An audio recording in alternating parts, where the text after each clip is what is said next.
spontaneous human combustion is a term encompassing reported cases of the burning of a living human body without an apparent external source of ignition.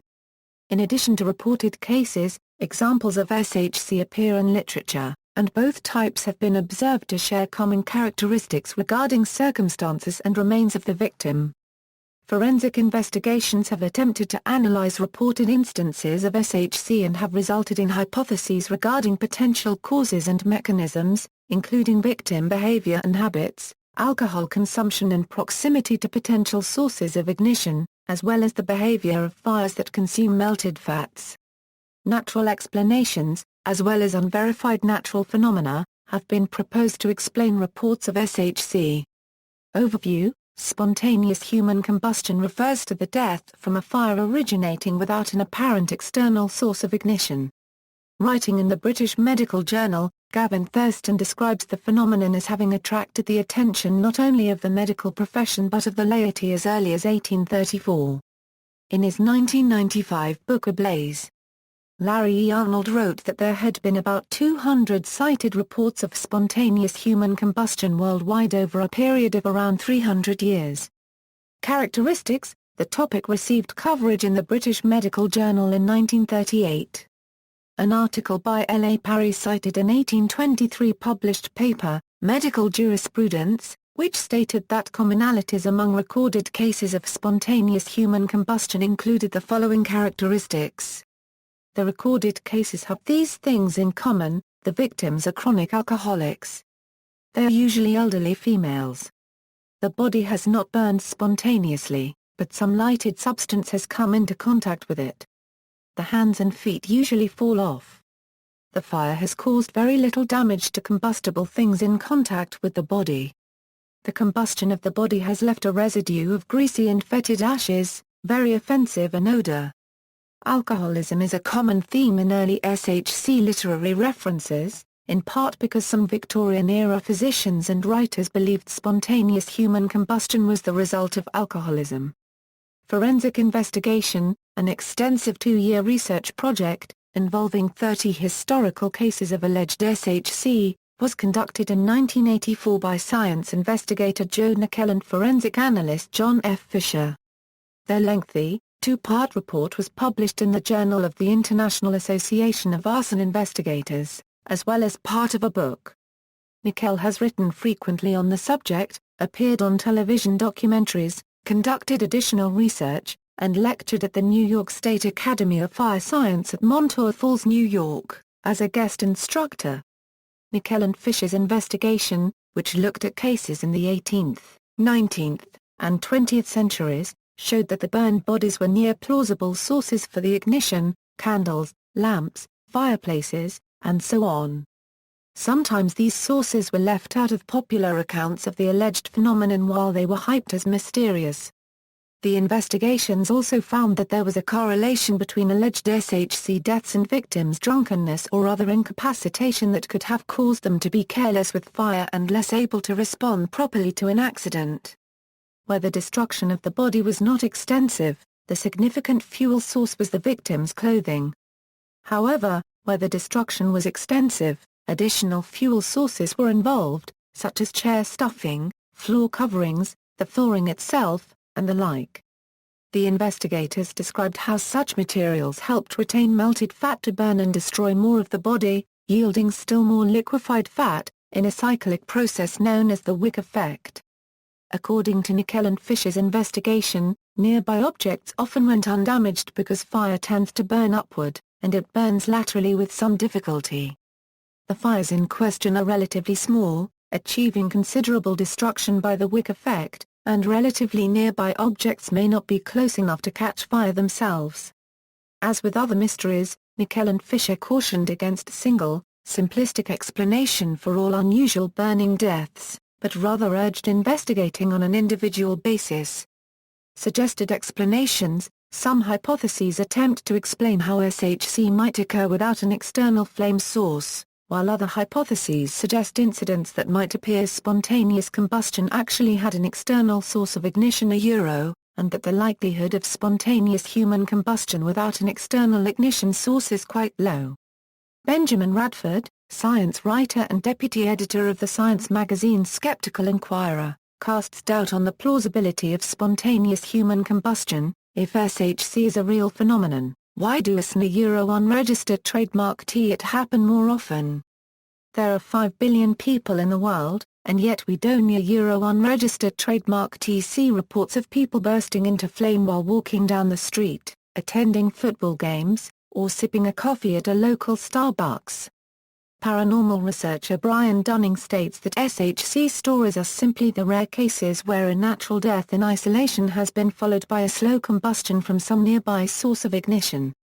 He further suggested that reports of people suddenly aflame should be called unsolved deaths by fire, stating that the cause being unknown did not necessarily imply that it had not resulted from an external ignition source. Natural explanations. Almost all cases of SHC involve persons with low mobility, due to advanced age or obesity, along with poor health. Victims show a high likelihood of having died in their sleep, or of being unable to move once they had caught fire. Cigarettes are often seen as the source of fire, as the improper disposal of smoking materials causes 1 of every 4 fire deaths in the USA. Natural causes such as heart attacks may lead to the victim dying, subsequently dropping the cigarette, which after a period of smoldering can ignite the victim unregistered trademark clothes. The Wick Effect hypothesis suggests that a small external flame source, such as a burning cigarette, chars the clothing of the victim at a location, splitting the skin and releasing subcutaneous fat, which is in turn absorbed into the burned clothing, acting as a wick. This combustion can continue for as long as the fuel is available. This hypothesis has been successfully tested with animal tissue and is consistent with evidence recovered from cases of human combustion. The human body typically has enough stored energy and fat and other chemical stores to fully combust the body. Even lean people have several pounds of fat in their tissues. This fat, once heated by the burning clothing, wicks into the clothing much as candle wax wicks into a liter candle wick to provide the fuel needed to keep the wick burning. The protein in the body also burns, but provides less energy than fat, with the water in the body being the main impediment to combustion. However, slow combustion, lasting hours, gives the water time to evaporate slowly, which would require less energy than boiling the water off quickly would.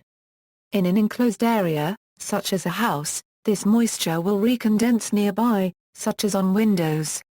Note that feet often have the least fat, so don't typically burn.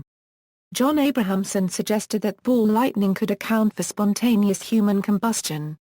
This is circumstantial only, but the charring of human limbs seen in a number of ball lightning cases are very suggestive that this mechanism may also have occurred where people have had limbs combusted, says Abrahamson. Scalding can cause burn-like injuries, including death, without setting fire to clothing. Although not applicable in cases where the body is charred and burnt, this has been suggested as a cause in at least one claimed SHC-like event. Brian J. Ford has suggested that ketosis, possibly caused by alcoholism or low-carb dieting, produces acetone, which is highly flammable and could therefore lead to apparently spontaneous combustion. Sometimes there are reasonable explanations for the deaths, but proponents ignore official autopsies and contradictory evidence, in favor of anecdotal accounts and personal testimonies. Unverified Natural Phenomena, Larry E. Arnold in his 1995 book Ablaze proposed a pseudoscientific new subatomic particle, which he called pyrotron. Arnold also wrote that the flammability of a human body could be increased by certain circumstances, like increased alcohol in the blood. He also wrote that extreme stress could be the trigger that starts many combustions. This process may use no external oxygen to spread throughout the body, since it may not be an oxidation-reduction reaction. However, no reaction mechanism has been proposed. Researcher Joe Nickell has criticized Arnold's hypotheses as based on selective evidence and argument from ignorance. Notable examples: Henry Thomas, a 73-year-old man, was found burned to death in the living room of his council house on the Ressort Council estate in EBBW Vale, South Wales, in 1980.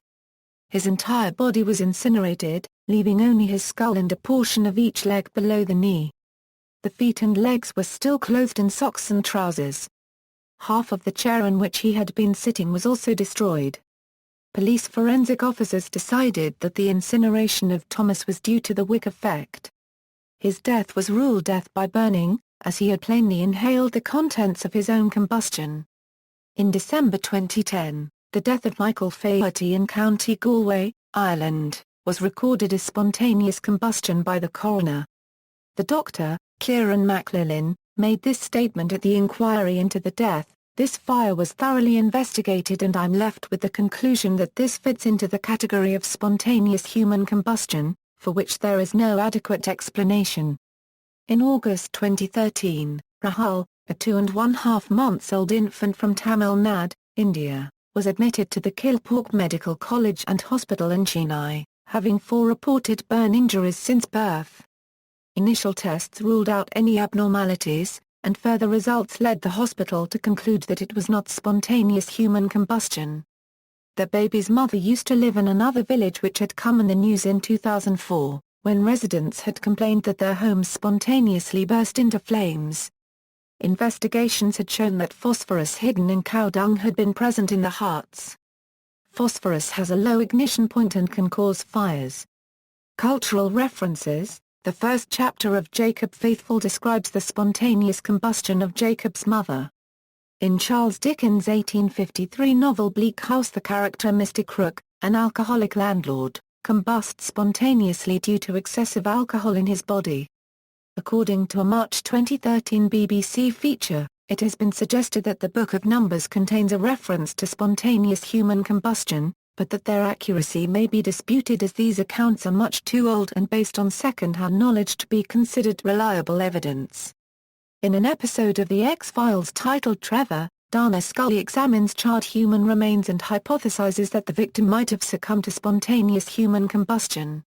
The South Park episode Spontaneous Combustion deals with Kenny McCormick dying from spontaneous combustion. In an episode of CSI, Crime Scene Investigation entitled Facelift, Sarah Seidel and Warwick Brown investigate the case of a woman who was incinerated in her easy chair, leading Seidel to suspect spontaneous human combustion. The CSI episode, The Theory of Everything, also explores the case of a man who spontaneously combusts after a police officer douses him with pepper spray and shoots him with a stun gun. Several installments of the popular video game series The Sims implement spontaneous combustion as a cause of death. The chances of experiencing this are very low, approaching 0.1%. In the 1984 film This Is Spinal Tap, one of the band's former drummers dies from spontaneous combustion. David St. Hubbins comments that dozens of people spontaneously combust each year. It's just not really widely reported. The 5th episode of the sci-fi comedy Red Dwarf, titled Confidence and Paranoia, includes a visual representation of the spontaneous combustion of the mayor of Warsaw in 1546 as a hallucination by one of the crew members.